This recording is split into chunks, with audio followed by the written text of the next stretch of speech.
दिसंबर की वो 7 तारीख, साल 1941, जगह अमेरिका का हवाई द्वीप। सुबह के करीब 8 बज रहे थे। संडे का दिन था। फौजी छुट्टी के मूड में थे। कोई अपनी मेस में कॉफ़ी पी रहा था तो कोई डेक पर टहल रहा था। फिजा एकदम शांत थी, लहरें खामोश थी। किसी को अंदाज़ा भी नहीं था कि अगले कुछ पलों में ये जन्नत जहन्नुम बनने वाली है। रडार पर कुछ ब्लिप यानी कुछ निशान दिखाई दिए थे, लेकिन उन्हें यह सोचकर इग्नोर कर दिया गया कि ये अपने ही विमान होंगे। यही वो गलती थी जिसने दुनिया के सबसे ताकतवर मुल्क की बादशाहत को चुनौती दे दी थी। ये कहानी किसी एक हमले की नहीं है। ये कहानी है उस गुरूर की, उस लापरवाही की और उस खौफनाक बदले की जिसने आगे चलकर इंसानी इतिहास में परमाणु बम का अध्याय लिख दिया।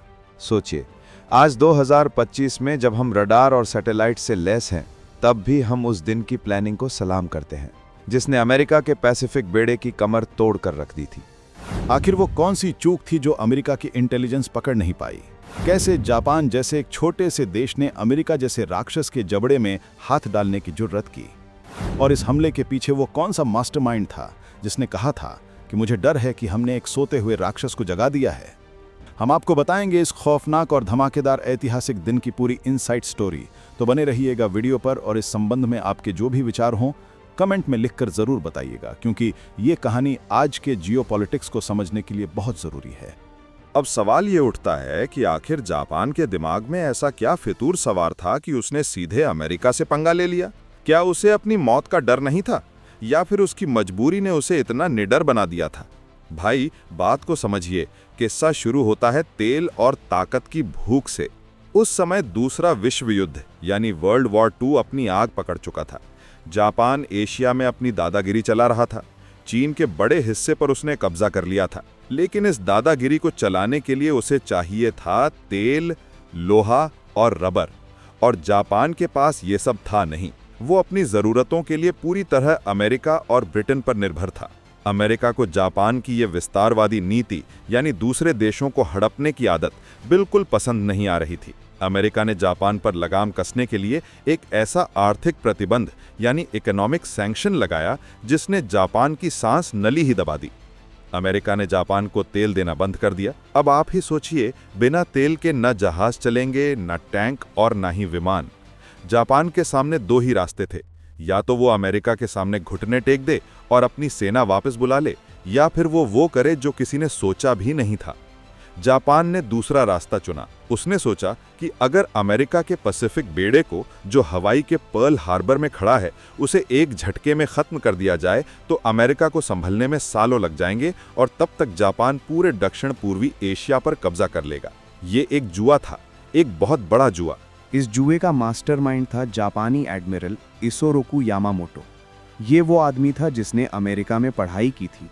वो अमेरिका की ताकत को बहुत अच्छे से जानता था।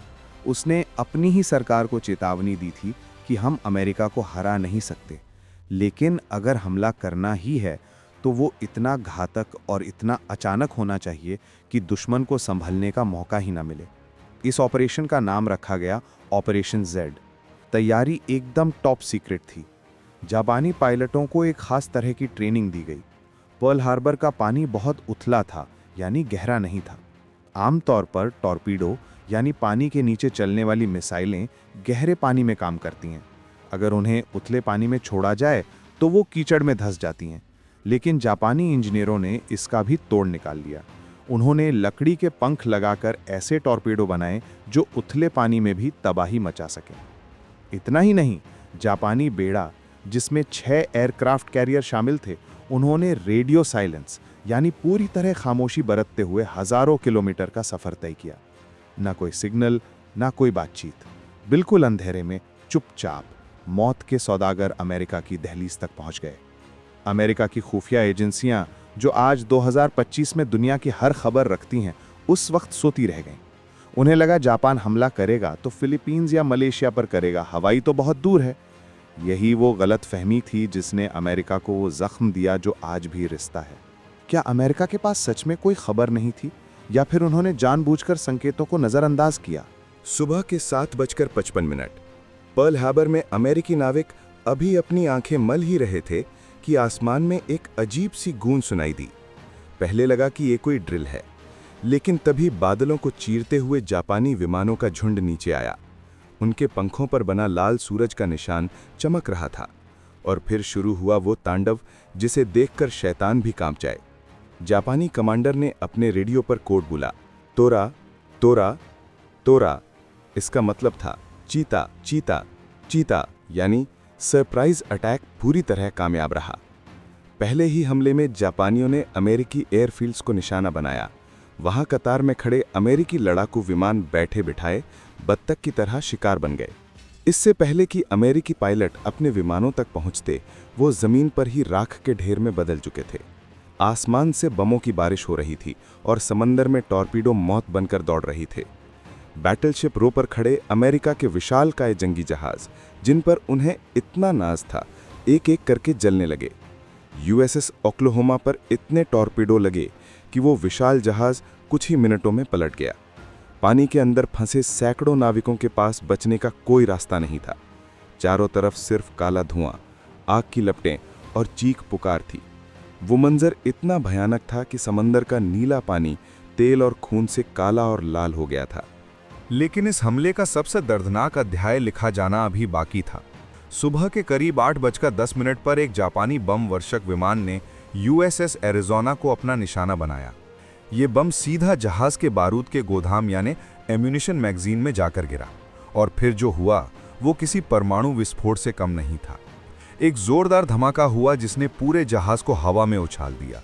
लोहे के मोटे मोटे टुकड़े कागज की तरह उड़ गए। 1000 से ज्यादा जवान उस एक ही जहाज पर पल भर में जलकर खाक हो गए। आज भी अगर आप हवाई जाएं तो यूएसएस एरिज़ोना का मलबा पानी के नीचे दिखाई देता है और उसमें से आज भी तेल रिसता है। लोग कहते हैं कि ये तेल नहीं बल्कि उन शहीद नाविकों के आंसू हैं जो आज भी ब्लैक टीयर्स बनकर बाहर आ रहे हैं।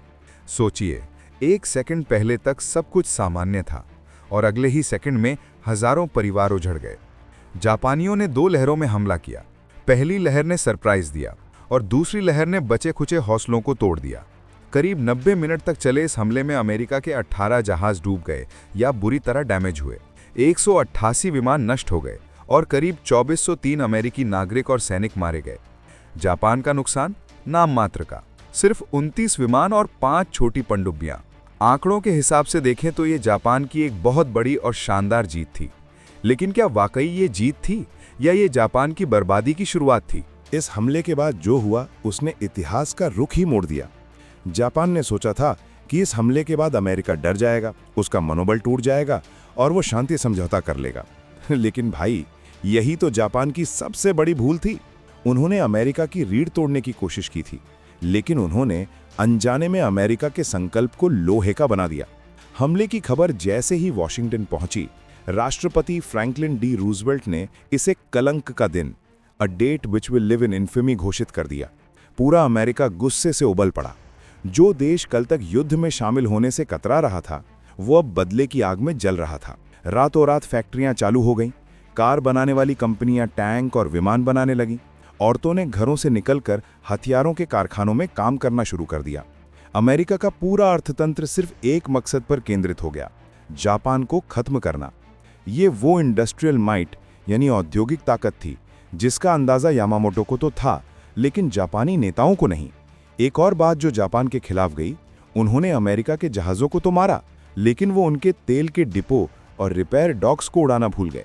इसका नतीजा ये हुआ कि अमेरिका ने बहुत तेजी से अपने जहाज़ों को ठीक किया और वापस जंग के मैदान में उतार दिया। और सबसे बड़ी बात, उस दिन अमेरिका के एयरक्राफ्ट कैरियर बंदरगाह पर नहीं थे, वो समंदर में गश्त पर थे।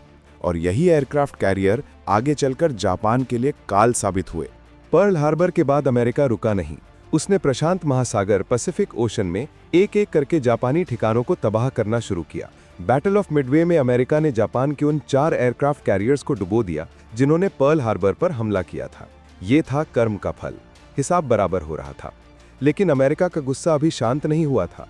वो इस जंग को जापान की धरती तक ले जाना चाहता था। अमेरिकी मरीन सैनिकों ने 1-1 इंच जमीन के लिए खूनी लड़ाई लड़ी। आइवो जिमा और ओकिनावा की लड़ाई में खून पानी की तरह बहा। जापान हार रहा था, लेकिन वो सरेंडर करने को तैयार नहीं था। जापानी सैनिक कामिकाज़े बन रहे थे, यानी अपने विमानों को सीधे अमेरिकी जहाज़ों से टकराकर खुद को बम बना रहे थे। अमेरिका समझ गया था कि जापान को हराने के लिए अगर उसकी धरती पर हमला किया गया तो लाखों अमेरिकी सैनिक मारे जाएंगे, और यही जन्म हुआ उस फैसले का जिसने पूरी इंसानियत को शर्मसार कर दिया। Manhattan project. अमेरिका ने चुपके से दुनिया का सबसे घातक हथियार बना लिया था, परमाणु बम। पर्ल हार्बर का बदला लेने के लिए और जंग को तुरंत खत्म करने के लिए 6 अगस्त 1945 को हिरोशिमा पर लिटिल बॉय और 9 अगस्त को नागासाकी पर फैट मैन गिराया गया। पर्ल हार्बर में 2400 लोग मरे थे, लेकिन इन 2 बमों ने लाखों लोगों को भाप बनाकर उड़ा दिया। जापान ने अंततः घुटने टेक दिए। खैर, आपको क्या लगता है, क्या अमेरिका द्वारा परमाणु बम गिराना सही था या फिर जापान को रोकने का कोई और तरीका हो सकता था? क्या पर्ल हार्बर का हमला जापान की सबसे बड़ी बेवकूफ़ी थी या एक मजबूर कदम? अपनी राय नीचे कमेंट बॉक्स में ज़रूर लिखें, हम आपके हर कमेंट को पढ़ते हैं। वीडियो पसंद आया हो तो लाइक का बटन दबाकर हमारी टीम का हौसला बढ़ाएं और अपने दोस्तों के साथ शेयर ज़रूर करें।